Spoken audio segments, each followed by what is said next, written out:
practiced a lot before I did it that time because I was like, if I'm gonna make this is a power play, I gotta deliver appropriately. Okay, well, we'll go ahead and get started. Thank you, everyone, for coming today to this discussion. So I'll let Caleb take it away. I'll give you a little brief intro that he's an optical engineer and group supervisor from NASA's JPL Jet Propulsion Laboratory, and you got your PhD in optics from University of Arizona. Right. So take it away. I think we all are excited to hear what you have to say. Okay, so thank you for the invite. I enjoyed this. I don't know what I was really looking for with this photo, but I think it was some sort of like hazmat containment thing because of the ASU, but I've had limited resources at my parents' place, so we brought up with that. Okay, so the genesis of this talk is that I saw a psychological study shortly after I left University of Arizona. They presented a statistic that I really, really did not like. And that is that this survey found 68% of graduate students suffering from symptoms of anxiety and 50% suffering symptoms of depression. And so that is crazily higher than the general population. And above 50% statistics means more people will deal with these things in graduate school than won't, which is good. I really dislike this statistic, not because I disbelieve it, because it has been replicated in some form over and over and over and over again. And the specifics sort of change study to study, but the general message is basically the same. And this is a significant problem for me because, simply put, we need you. Like we, the supervisors and personnel managers at places like NASA, need you because we need strong technical people to come and do work for us. We as a society need you because it's your work that drags humanity forward. And we as your friends and colleagues need you because it's your engagement and understanding that gives our work meaning and enriches our lives as well. So to think that over 50% of the people who people like me would consider our friends and colleagues struggle with anxiety and depression is heartbreaking. And let's talk about it, because at least when I was around, this is not a thing that got much airtime. I've heard tell that this is sort of changing and the newer generations are a little more open than the older ones to discussing topics like this, which is great, but I still don't think we talk about it enough. So I wanted to take 20 to 30 minutes of your time to have a discussion about it. Before we get into that, I'm going to blather about myself a little bit to convince you that I'm not just a random asshole with an opinion shoving it in your face, which I am sort of actually just a random asshole with an opinion in your face, but I am also vaguely credible. So I got my start at a small offshoot school from Boulder in Colorado Springs. I studied physics and psychology. I do a bachelor's in psychology, and that qualifies me to be pretentious at frat parties and not much else. So let the rest of the presentation stand on its own. While I was here, I worked with Jerry Maloney and Jason Jones, and we built big lasers and shot them at things for 5 years, and then explained later why we did that. Worked with quantum lasers, fiber lasers. That picture right there is proof that I had a shitty camera at the time on my cell phone, and it had no infrared filter, so it could pick up the glow of a ytterbium fiber amplifier.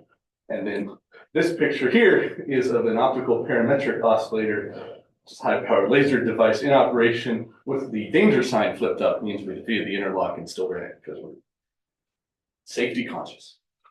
After going to JPL, the first thing I was put on was this laser metrology development project, which I can show you no pictures or data from. And I was put a bit through the ringer on this project because I came in as a seasoned laser engineer and they said, that's cool, can you manage contracts? And I said, well, it's laser and acousto-optic modulator, I know what those are. People still, sure, put me in. And then they said, that's cool, can you handle an integrated photonics interferometer? And I said, okay, that's photonics, sure, put me in. And then they said, can you handle electronics? And I'm like, this is going off the rails. But sure. And then they said, can you handle a field programmable gate array? And I said, no. And they said, do it anyway. So we've been through that, been through systems engineering, been through thermal control design, all on the first flight project that I was ever on, so I was continuing with understanding the flight project practices and culture as well. And after that laser metrology project, I was on the deep space optical comms project for a short while, helping them calibrate their magnetic pointing struts. If you've never seen DSOC, it's very cool. It's one of our first laser comms projects because we usually still communicate by radar. And it's on the Psyche spacecraft going out to the Psyche asteroid. And the way that they point the laser is to levitate the entire body of it off of the spacecraft magnetically and then control the electromagnets to point the laser back towards Earth. After that, I moved on to the Roman chronograph, where I was originally in charge of deformable mirror testing. All of these pictures here are from a vacuum interferometer that I set up to well calibrate the DMs. And then when I had complete authority to do whatever I wanted with the DMs, I responded with dignity and maturity and made the Death Star as a little 3D sculpture in the surface of the mirror. So when you see CGI taking pictures of exoplanets, know that this stuff was the very first things that happened on CGI. And then I later took over the simulated star, which is the super continuum condition to make it look like it's coming through. And one of the reasons that I walked through that career path is you'll notice the real frenetic shift from topic to topic to topic. And I feel that's an important thing to show you because something that happens in graduate school, happened to me at least in graduate school, is you get put into a situation, you're in a new lab, you're in a new class, you're tackling technical problems that are the hardest problems that we have to solve. Because if they were easier problems, they would already have been solved. And there's this sort of feeling that you get in the pit of your stomach that you're like, am I really up to doing the thing that I'm currently being asked to do? And that list of stuff that I just walked through is a rhetorical technique to convince you that I have felt that a lot. And so what I'm going to do now is I want to walk through a bunch of studies that point out psychological constructs that help explain why people in STEM fields might be more prone to depression and anxiety. And some of these, if you are as terminally online as I am, you will probably have seen before, and that would be fantastic. I would love to reach the day where I give this entire presentation and the whole audience just goes, yeah, we know. That would be great.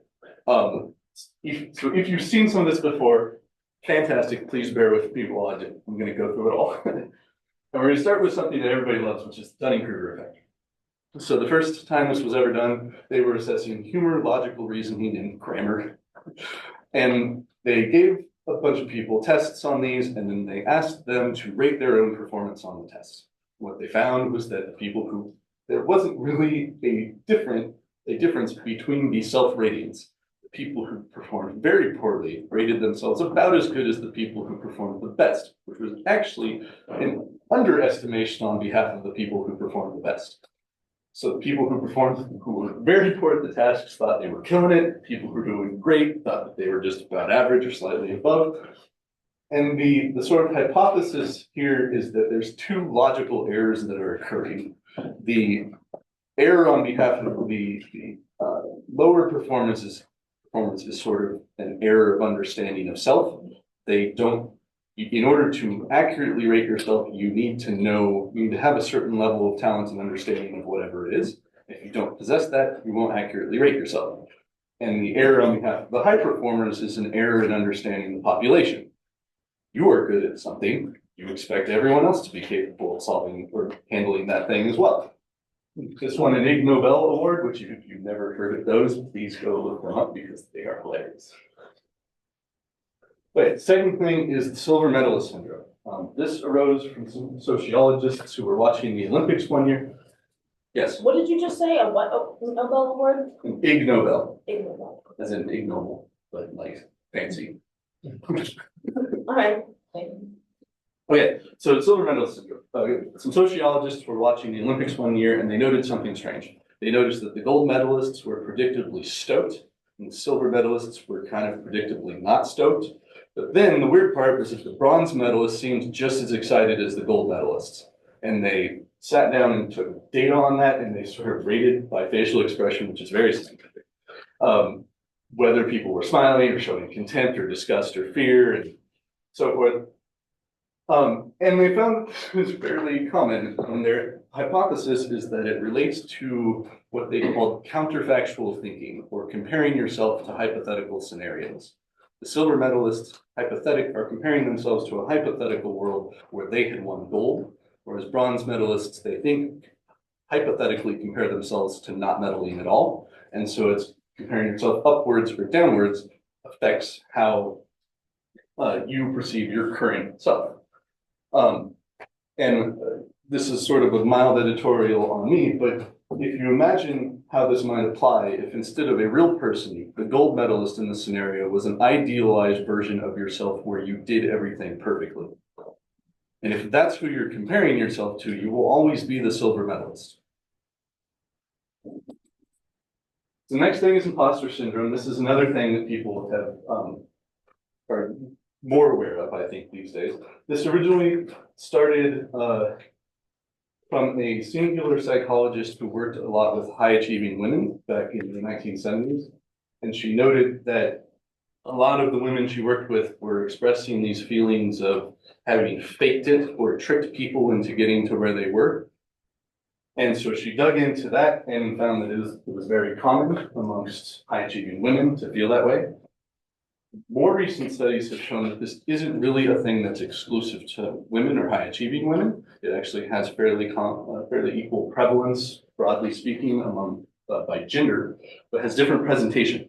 So broadly speaking, men and women both feel imposter syndrome fairly evenly, but they respond to it very differently. One of the places where it is significantly increased is among racial and ethnic minorities. Typically deal with this far more than racial or ethnic majority. Here I have a mildly entertaining personal story because I didn't actually start graduate school at U of A. I started it at my undergrad institution. I did 1 year there and I moved over to U of A. And while I was, it's a good thing Sud is here in the room, because while I was, you can see his facial expressions, I say this, while I was studying E&M at my old institution, we were learning out of the Jackson book, which of course Masood is a huge fan of. And I was having a bit of a moment, so I went to our grad advisor, Bob Camley, and I asked him, you know, dude, should I even be here? And he said, well, okay, but are you learning stuff? And I said, yeah, kinda. And he said, oh, you're fine then. You're struggling, but that's what we expect of you. It would only be a problem if you were struggling and clueless. And I was that's still a mildly dangerous statement for people who are struggling, but I would also point out that you should not underestimate where the bar for clueless is. Like, if you're making any progress at all, it's probably not applicable. And yeah, that is actually my Jackson. I believe that inside the cover of that still is a hand-drawn look of disapproval emoji, just if you want to know where my head is at. Okay, next thing up is social comparison theory. So it's been known for a while, just like the gold, silver, and bronze medalists, that people who socially compare themselves upwards to perceived higher status or perceived higher ability have lower ratings of their own selves than people who socially compare downwards to people they consider lesser. And modern psychologists have noted a huge rise in this effect with the advent of social media. Social media has an enormously negative effect on people's self-esteem. And the hypothesis there is that social media is showing you a curated highlight reel of someone's life and never really showing you the negatives. And that naturally puts you in a general consistent environment of upward social comparison. And as another sort of pontification for me, I noted when I read this that we do this to ourselves academically just sort of by happenstance. When you go to a conference and you listen to all the people give talks at the conference, they don't commonly express the struggles that they had in the lab. They give you a 15-minute presentation on the results, how they got them, and why they're great. When you read a paper, they don't commonly discuss the struggles that they had presenting the data. And they don't tell you that they got the data once for 5 minutes and never again. So what are you seeing? Well, by just nature of efficiency in academics, you are seeing a curated highlight reel of someone else's work.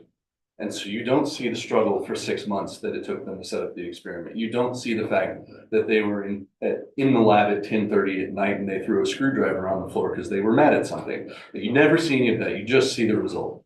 And I really think that also puts us as academics in this environment of constant upward social comparison. And here's a great, I love this story. It's one of my favorite stories. When I interviewed at JPL, I met with a guy named Ryan Briggs. And he worked at the microdevices laboratory. He worked on quantum cascade lasers. If you've ever seen the quantum cascade laser, it is nuts. I'll mention one in a minute. But I was over preparing for my interview, and I looked up, background research and papers and stuff from all the people I'd be talking to because they told me who those were. And I saw these quantum cascade papers, and so when I sat down with Ryan, me having always been me, one of the first things I said to him was, "Dude, I looked up your papers. You guys are nuts."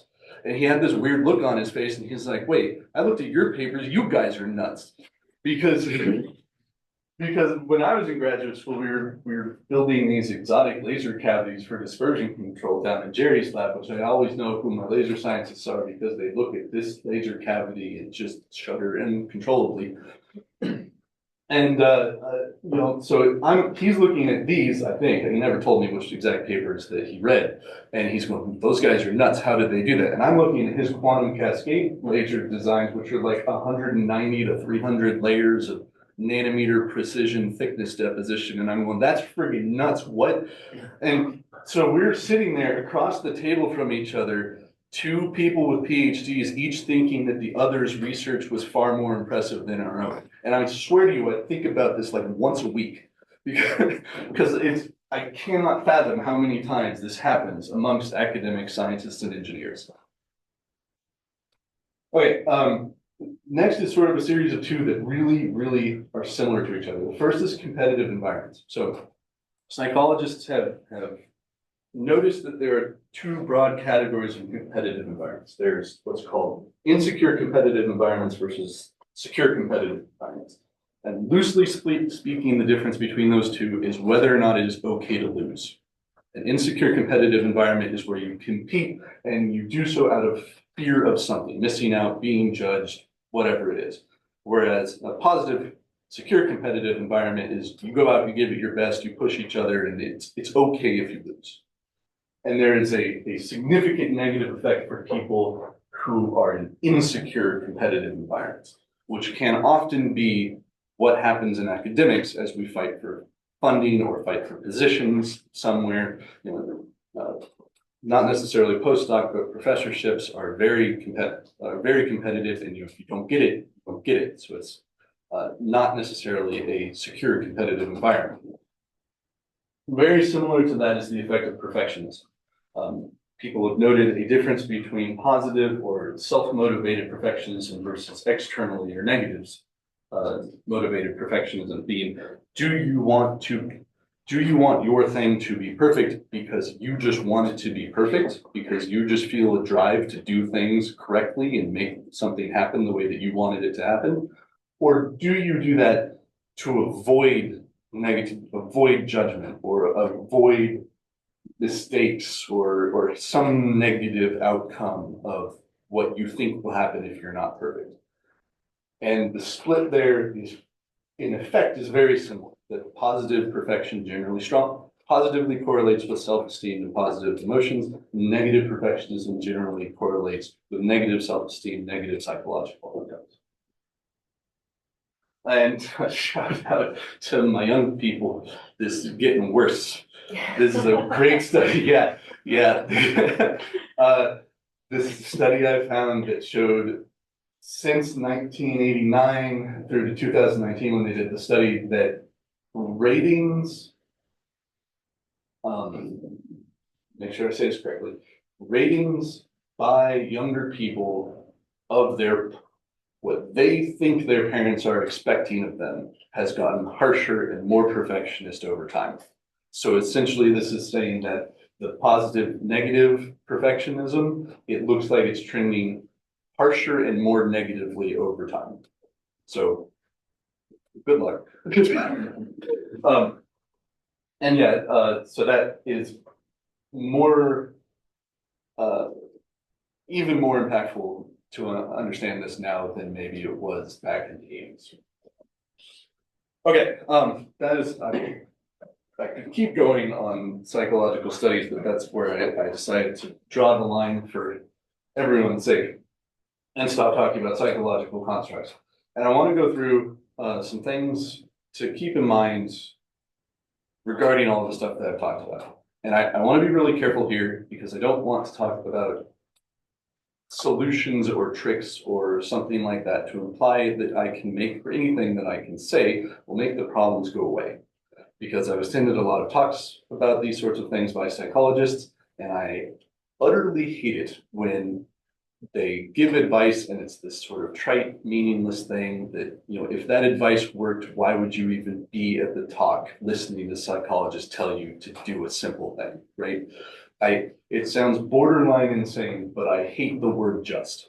It's 4 letters and a single syllable, and with it you can totally invalidate someone's entire life struggle. Just do that. Like everything that you're doing, every struggle that you deal with when you wake up, just do this. It's so simple.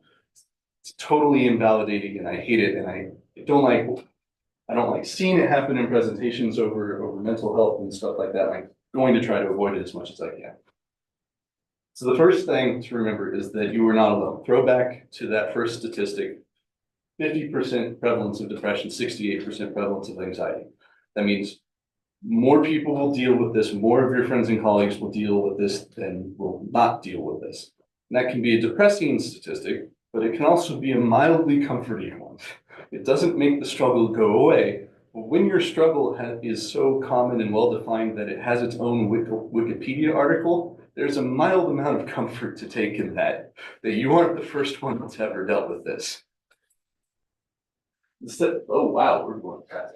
So the second one is that people matter. I think a lot of times in the physical sciences, in the STEM field specifically, we tend to think of ourselves as the bastions of logic and reason, and the only thing that matters is our output and the systems we built and our knowledge and understanding. We are not science and engineering producing robots. We are still social creatures, and people still matter. And for all of you here in this conversation, that really matters when you think about your advisor. Yes, that is the slide we're talking about. One of your most important relationships in graduate school is your advisor. They have a lot of power over you. A good advisor can inspire you even on a subject that you are lukewarm about, and a terrible advisor can kill your enjoyment of a subject that you were initially super involved in. So never underestimate the power of your advisor. And also remember to tell this to all of the incoming graduate students when they first get here, because I won't be around to tell them that. And it's really important for them to know that. And all these people, these are, just to share part of my experience, these are all the people from that first project that I landed on at JPL. And this was a fantastic experience because of the people in these photos. The way that the team was sort of set up was we had a suite of senior engineers who really knew their stuff, and they were all divided by subsystem. And then there was a suite of younger engineers that came in and were all sort of assigned to a senior engineer to help them out. And the amount of relationship building and mentoring in that process really got a lot of us through that first project. So never underestimate how much people matter. The second, and this is one of the only pieces of super practical advice that I will give you, is never make a decision late at night. Sleep on it. Put very bluntly, you were terrible at making decisions late at night. We all are. Logical reasoning goes down, negative emotions go up. When you wake up the next morning, the problem will still be there. This isn't a magic bullet, but if you just give it one night and sleep on it, you're giving yourself the best possible stance to do well on the problem that you're facing. And so this mattered. I read this early in graduate school, and it like saved me a couple times. Like, just sleep on it and I'll deal with it in the morning. Problem doesn't go away, but it makes it a lot more bearable. Remember that setbacks are not failures. One of the only times I can confidently say that video games have had a positive impact on my life. The message, the philosophical underpinning of Dark Souls: you have not failed until you have given up. And this is true, I think, on multiple different time scales. If you're in the lab and you're struggling with something, sometimes you just get to someone throw the tool down and walk out. And sometimes just a couple more tries helps you out, or finally gets you across whatever hurdle that you're dealing with. It's true on, mid-time scales where you're on a Friday and you just can't figure something out and you go, okay, I'm going to take the weekend, I'm going to come back on Monday. And even works on the long time scales. I mean, we work on government contracts, projects get canceled. You work on government contracts, sometimes funding drops out, right? Even when those things happen, that doesn't mean it's the end of the line. You haven't failed until you've given up. And also, failures aren't the worst thing in the world. To quote the best, and they don't make a comment about you, right? To quote the best captain of the Starship Enterprise, fight me. It is possible to commit no mistakes and lose. That is not weakness, that is just life. Bluntly put, shit happens. And it may not be a reflection on you at all. And this is important to remember with regards to yourselves and your own successes and failures. This is also, I will throw out there, important to remember about others, which is a little bit harder thing to contend with. We are present for all of the context in our own successes and failures. We are not present for all of the context of other people's successes and failures. And sometimes it can be easy to look at the outcome of what other people are doing and make snap judgments about them. But that doesn't necessarily mean that you have all of the context for what had happened to that person. And finally, again, just to reiterate, never underestimate the power of people. One of the biggest protective factors in mitigating depression and anxiety is having a strong support network. This comes back over and over and over in all these studies, that strong social support networks are a huge protective factor. So please always make time for your friends and colleagues, not just for your sake, but also for theirs. And as you're doing this, if you get into a discussion about mental health or struggles that people are having, we are not licensed psychologists. We are not the best people to give clinical advice or anything like that. But I do think that one of the earliest pieces of advice or tenets of wisdom to clinicians is still relevant when we're discussing them amongst ourselves, just sort of informally, and that is to validate before offering corrections. Offering corrections carries sort of an implicit statement that the person hasn't maybe tried that correction before, and that can be very invalidating. You want to make sure that you're validating someone's struggle before you just tell them how to deal with it. And this is one place where I can actually offer some bit of practical help. If you feel like you do not have colleagues or friends to discuss this sort of thing with, here's my email. These slides will be available, I'm sure. Hit me up. I will happily respond. I cannot promise that I will respond quickly, because quickly is not a part of NASA's cultural identity, but I can promise that I will respond. So with that, thank you very much. Please enjoy this incredibly grainy picture of me having first entered my very first grad school apartment, and I wish you the absolute best. Do you have 3 monitors in there? Yeah, dog. Yeah, dude. Yeah. I knew what was up. Okay.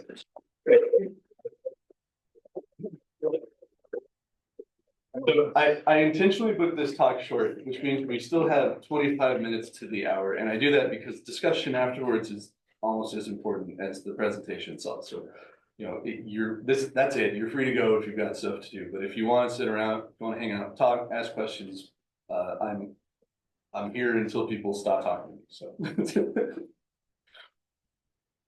yeah.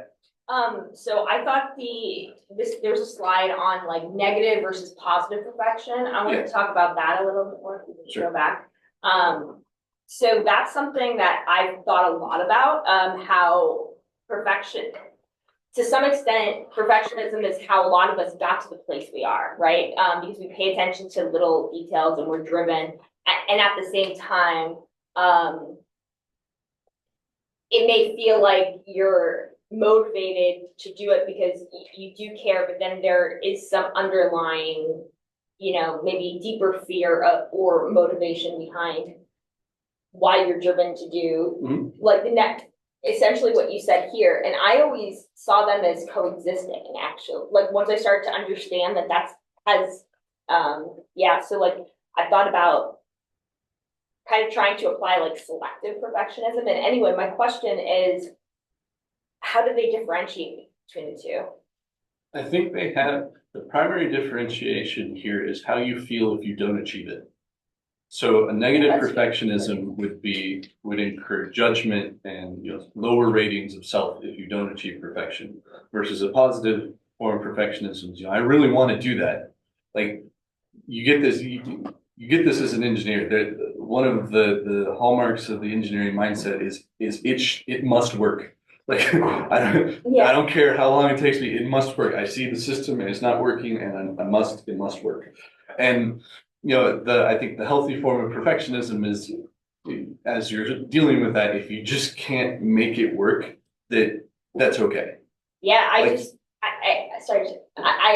find it like if you're very passionate about something and you want it to work, I think it's natural to feel like, depending on what you're doing, like how invested you are in it. Like I think this is really interesting because I have thought a lot about this and how I guess what you're saying is essentially that it's like your level of disappointment, but I just find that hard to like decouple from this is something I care about. You know what I mean? Do you feel like you're a failure for doing it? It's level of disappointment, and it's also The personalization is what you're saying. Evaluation of yourself and how you feel about yourself for not having achieved. Yeah, that makes sense.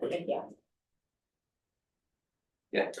At the very beginning of your talk, you alluded to the idea that we in academia are the ones dragging the world forward. And I don't know if your choice of the word drag was intentional or not, but it definitely feels like that, especially this week.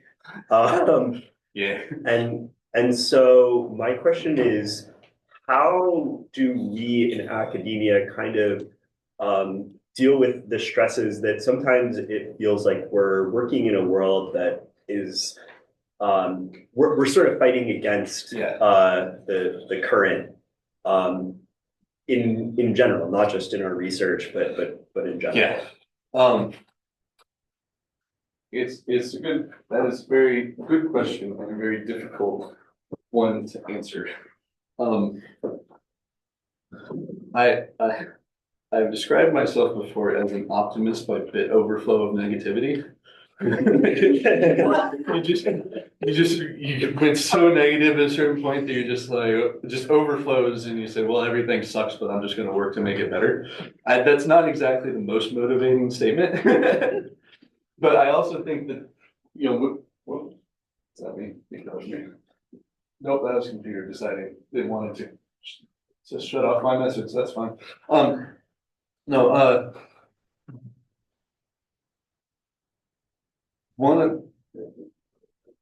lot of that is going to come down to personal motivation. What motivates you, and that's a real personal thing in your life and your personal philosophy, right? The thing that sort of keeps me going is the notion that if I reach one person, it's worth it to deal with 100 that didn't get it. I don't know if that resonates with everyone, but when I think about, when I consider myself in sort of the depth of my own psychological and emotional life and all of that, it's very, very deep. And when you think, the way that I respond to people who reach out and really make the point of connecting with me is that it very, very deeply enriches the life that I have, right? And so when I think about a society that may not value the things that I have to offer. Well, if there's one other person out there who's feeling the same and struggling, having the same struggle and is looking for someone to connect to, and they find me, it's been worth it for me to continue putting myself there. Even if I've had to go through hundreds or thousands of people who didn't, just totally bounced off when it didn't get, that's been worth it to find the one person that I really connect with. And so on a broad scale, I think that's sort of why we as academics keep going, right? And that's why I had that part at the beginning where I say, we need you, because we're doing, like, I do work and your engagement and understanding brings meaning to it. You do work and my engagement and understanding brings meaning to it.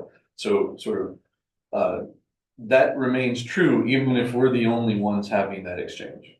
And so that's the sort of mental space that I keep. And I just try to ignore, it's not easy to ignore the people who aren't buying into that or who I don't connect with, but that's the thing that sort of keeps me going.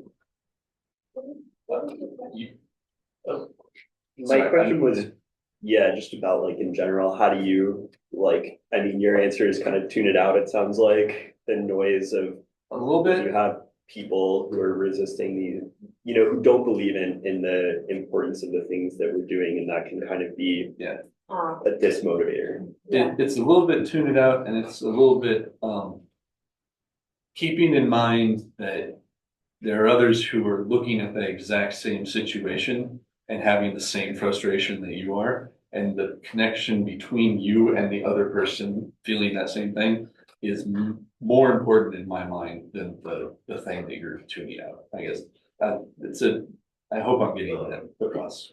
I think it was 1 and 2. Sure. Yeah. So I had a question kind of going back to the first slide where you highlighted the prevalence of anxiety and depression amongst graduate students. Why do you think, I guess, this isn't talked about more in academia specifically? Just because, like, for me, anecdotally, I've been to conferences and workshops. Yeah. And the good thing is that they're, at least most, if not all, are including DEI sessions. So they're slowly starting, albeit at a snail's pace, to acknowledge that lack of diversity is a significant issue in the field. But I've never seen, like, in my life, a mental health talk. So I'm just curious, I guess. I do think that there is a conceit, specifically in the STEM fields, of we are the scientists and engineers, we are the bastions of logic and rationality.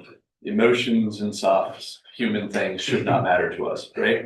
And it's just sort of a denial of that part of yourself because you think that you are inherently better than it. And that, not saying you specifically, but like that's the conceit of the natural sciences, I think. And especially among the generations that came before us, I think that's really true, that they sort of thought of themselves and they think of us as science and engineering producing robots, which is not what we are. And it's also, at conferences, it's sort of an efficiency thing, right? Like you have a lot of people who need to talk and not a lot of time. So people just focus on technical stuff and don't really address anything else. But I do also think that there's this sort of cultural conceit that it shouldn't matter to the rational and logical people when that's just not true. We're still human. Like, yeah. I mean, if I could, I'll just sort of, first of all, I just want to thank you so much for doing this session, Caleb, because you're right, like this isn't discussed. I'm the diversity and inclusion director for the Center for Quantum Networks, which is School of Optical Sciences, and more people are understanding that like you have to talk about mental health in the STEM fields, but I'm not a scientist at all. I'm actually a historian and have written extensively about really about how the culture of STEM became what it is, and particularly how it was gendered. I do a lot of gender analysis, but back in the day, like literally, as scientific fields got professionalized, there became this sort of mythology about what makes you a good scientist, and it is just a sort of be devoid of the emotions and so it's funny, there was a book that was literally written in the 1960s called The Making of a Scientist. And they looked at all the Nobel Prize winners and they were like, okay, what do they have in common? And they were like, oh, well, they don't engage in politics and they don't, they're not particularly social. They like to sort of like tinker with things, but not with people. And so I think people thought that there was like a way of being that made you more sort of scientific, and it was to be like, you know, not to have social interactions, and the mythology has just stuck to the point now where you're feeling it because you actually have like real emotions, and yet you feel like you cannot have them in this, you know, STEM space. And the good news is that the NSF, various departments, they're starting to understand. And so I've been a DEI consultant, and when I was in Silicon Valley consulting, you know, big tech companies, and when like the George Floyd thing happened, and they were like, well, you know, we can't discuss that stuff here. This is a place of science. And I'm like, oh, no. Everybody's bringing those emotions and the real human selves in with them to work. And so you have to find a safe space for them to be able to talk about it. And I think we're starting to understand that that's necessary, but you're right. STEM is like literally one of the last bastions of understanding that you have to do that, you know?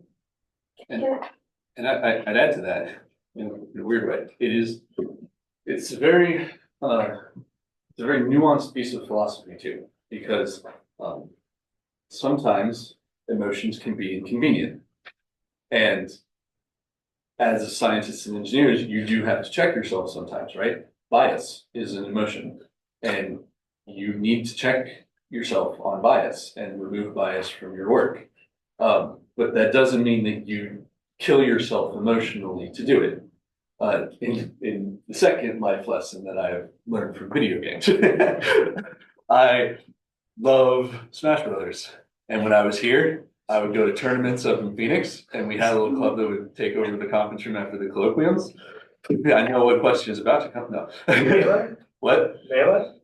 Some. I'm trash at it. So I usually stuck to Ultimate and I guess Smash 4 at the time and Rivals, because Rivals is melee for people who didn't learn how to L cancel. But one of the things is in Smash Brothers, you know, one of the journeys of the competitive athlete or the competitive video game player, one of those more lame than the other, is when you're in the competition, you just have to roll with stuff, right? You want to do something and it didn't work out the way you want to deal with it. You can't have backlash in the moment. You just have to drop it, roll with it. But that doesn't mean that you have to kill your feeling of frustration and anger and anxiety or whatever it was that you felt in the moment. It can be inconvenient. So you drop it in the moment and you deal with the thing you got to deal with, but then you have to go back and you acknowledge it. I felt that, and it's a valid feeling, and it was valid for these reasons. And so in a sense, I'm not even saying that the older school academics were completely and totally wrong, that, you know, emotions are something that is often inconvenient for the thing that we are currently attempting to do. But I think that they went way too far with that and said, well, then you should shut down and kill your own emotional life and be a robot. And that's way too far. So it is really a deeply nuanced sort of thing to sort through, right? And of course I learned that from video games.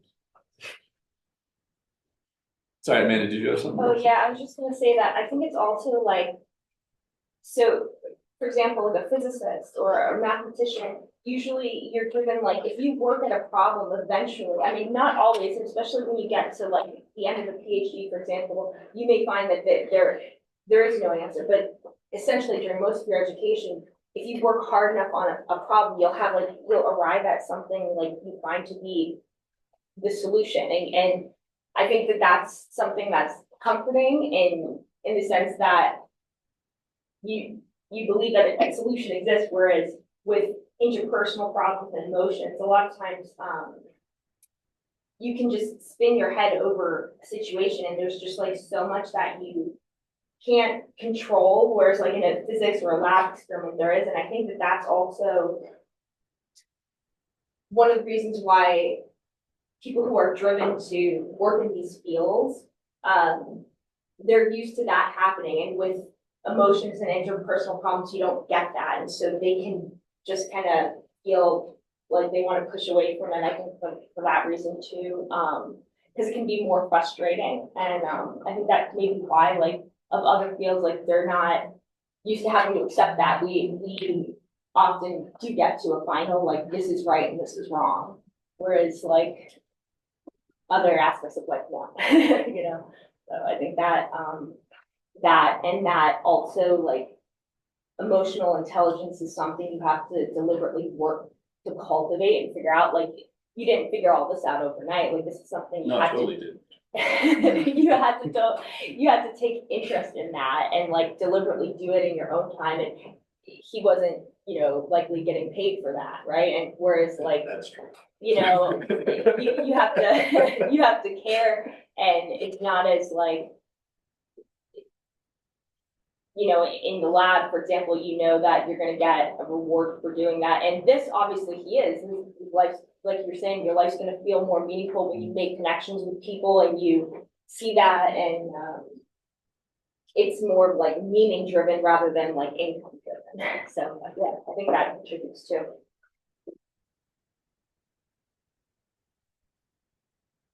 Yes. It is highly disincentivized. Like, I find that with some of the PIs that I work with in the center, that they want their students to produce, get results. And like, if some of them want to do outreach, or if they want to do, you know, if they want to mentor, they're like, ooh, that's a little bit of a distraction from what you're supposed to be doing. And I mean, what's required is a reimagining of the culture, you know, and that ain't a quick solve. That's, yeah. Because one thing I've noticed in some, well, I guess I can just easily say some other institutions where like the culture, like, is entirely built around basically the common understanding that you're going to get mentally annihilated, right? And just by either the program is designed on purpose to be extraordinarily rigorous and just destroy you with an extraordinarily difficult task as a character building experience that you're gonna, on the, you know, when it's over, be like, in hindsight, that was pretty great, or rather, it was worth the horrific struggle and, you know, nauseating rate of just wanting to leave and be done with the entirety of it. And that's just kind of built in, right, to a lot of places where you have to be either extremely productive, and it's just where basically, or how can I say, performing at the highest level constantly is basically the minimum expectation. And if you said, like, I don't know, an elite institution, and that's the expectation, you don't meet that expectation, everyone around you looks like they are. No, you're going to have a very, very, very bad time. And if it's so prevalent as it's basically the entire culture of the institution, everyone's on board with it, for the most part, at least, I guess, anyway.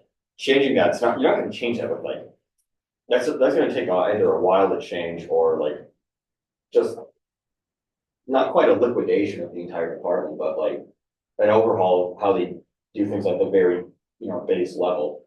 So Running people into the ground is a very efficient way to get short-term results. Yeah. And money drives that. Yeah, on that note, how do we break that cycle of like, oh, I had to struggle through this and I learned a lot because of it, which is obviously a great way of learning, but how do we break the cycle of like, and because I went through that, you should have to go through the same struggle too, Yeah. because I grew from it. And it seems like people have the perception that that becomes the only way to grow, instead of trying to make it better for those who come after us. Yeah, incrementally is the only way to do that. There's no, I wish there was a better answer, but you can't. There's no magic bullet to convince you. But a contrary dude who struggled through stuff that other people shouldn't have to struggle, like, you can't. But that, and ultimately, you know, that's not really a position that hypothetical person reasons themselves into, right? So it's difficult to reason them out of it. So incrementally, more conversations of STEM as culture instead of STEM culture as default is what has to, like, having a conversation like this where we're like, actually, who said that that had to be the rules of the game? You know, because like a lot of the PIs that I talk with, like they literally think if you do science, that's how you do it. Like that's just what science is. And so having the conversation of science as culture and changing culture, you know, it doesn't require the hazing necessarily, you know.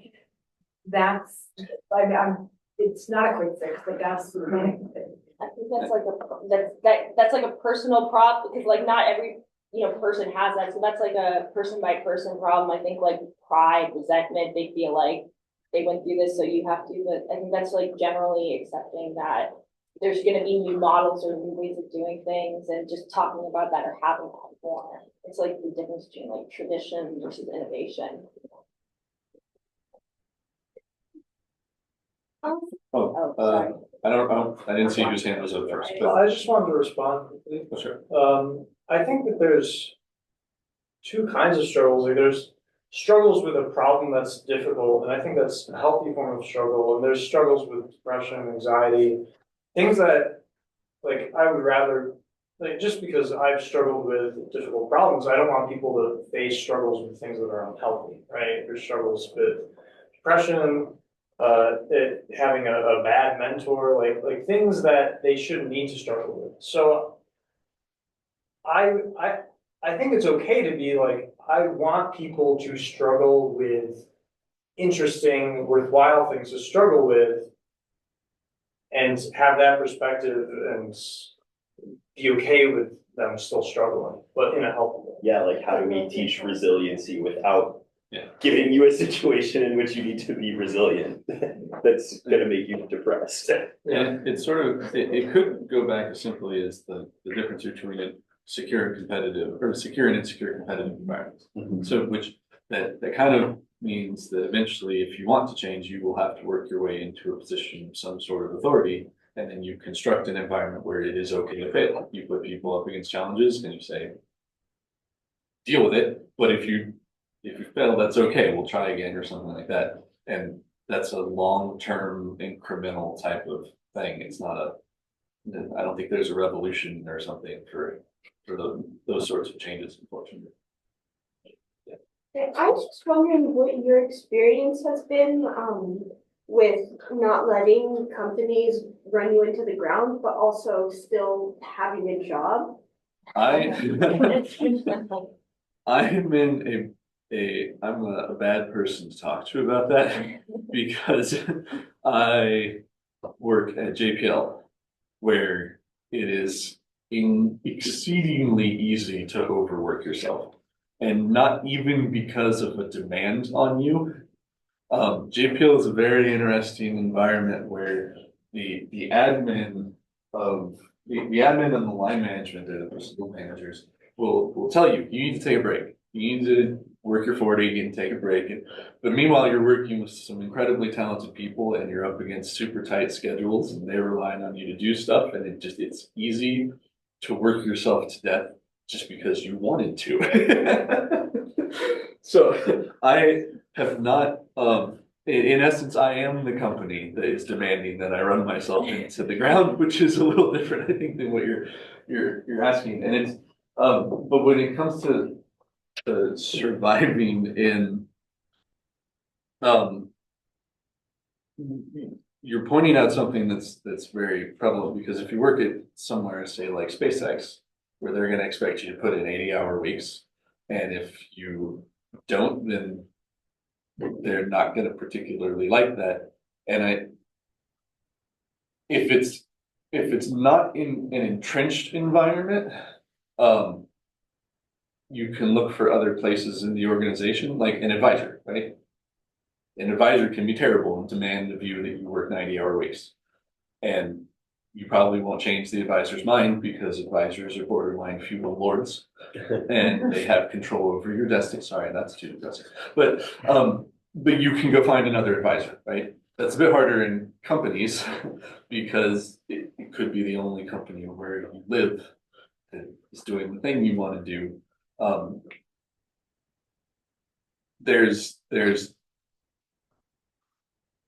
different practical tactics there. Like you can carve out a niche for yourself and then wind up being the only person that can do that thing. And then you just sort of stare at them and go, what are you gonna do?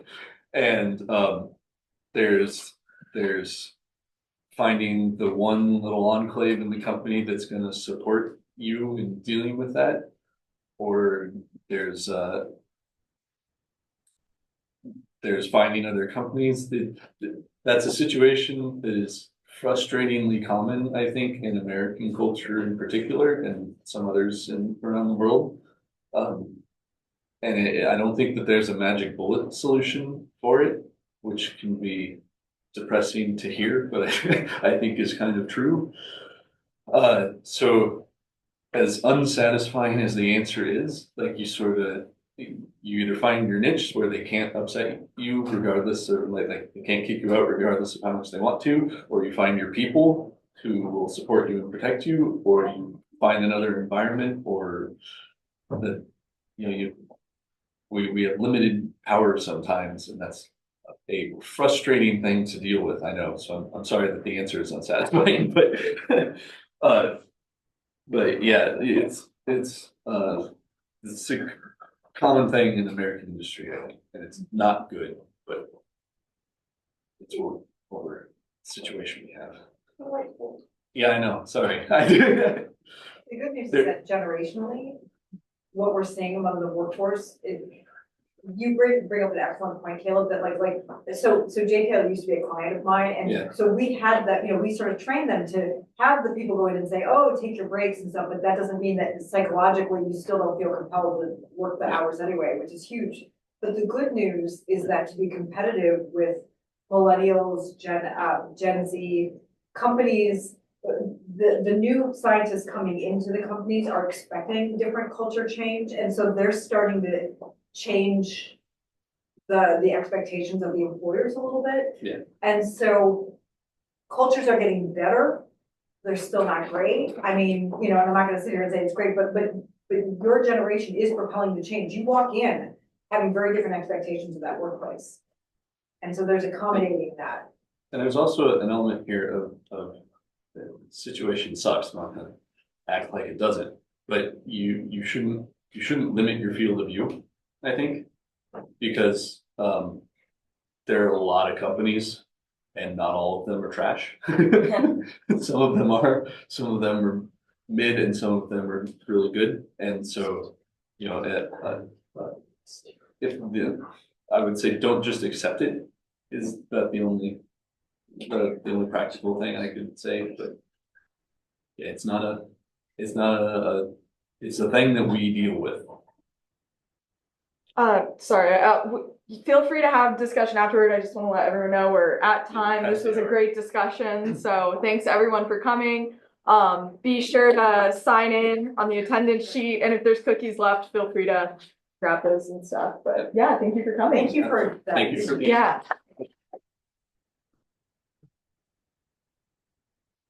I want to just add that,